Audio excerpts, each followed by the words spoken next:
1.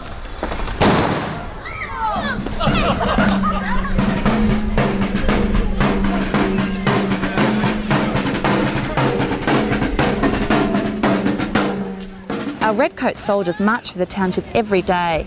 They would have escorted gold, enforced law, and were a regular feature on the goldfields. Drummer, stand fast! Firing party! 1 pace forward! Mark! Squad! 3! Set! Take it in! Everyone, out!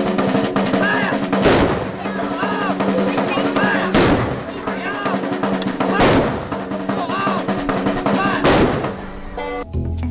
Coming up after the break, we'll take a look at an exhibition about one of the world's great wonders, the Great Wall of China.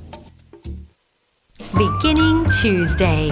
I'm still overwhelmed. A brand new series exploring the Australian way of life. How to do this?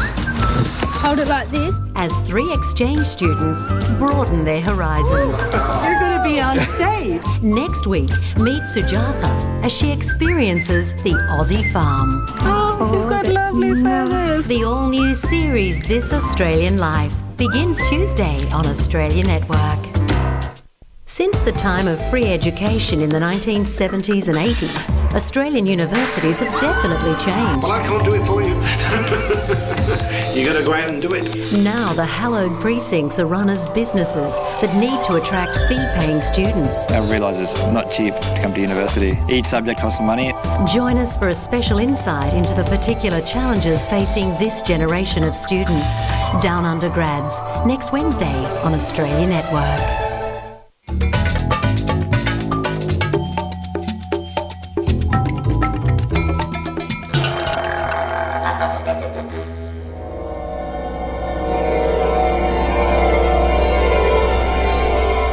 The Great Wall of China is a remarkable structure. It's the world's largest heritage structure.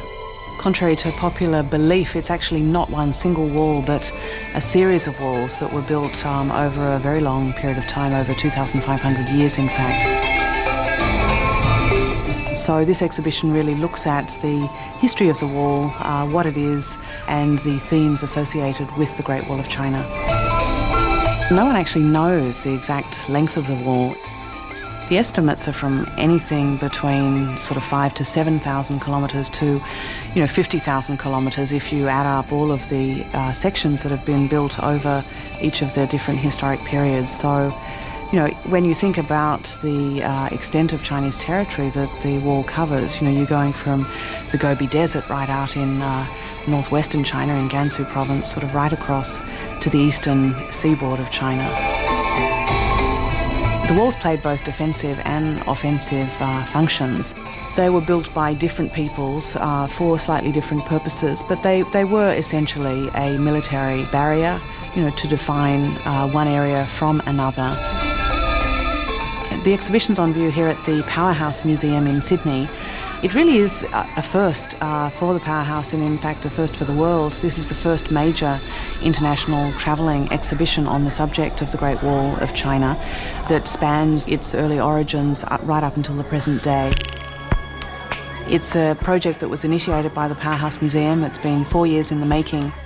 One of the really fascinating objects that's not even been shown in China, let alone overseas, is from the collection of the National Museum of China.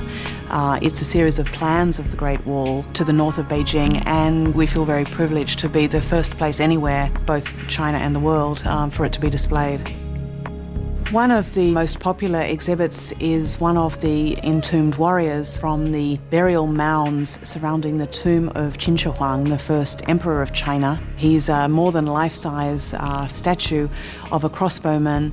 He really is an imposing figure, and he complements a group of other objects that relate to the standardization, of weights and measures and currency that happened during the Qing dynasty when China was unified and pre-existing sections of wall were unified, and when the first idea of the Great Wall of China was formed.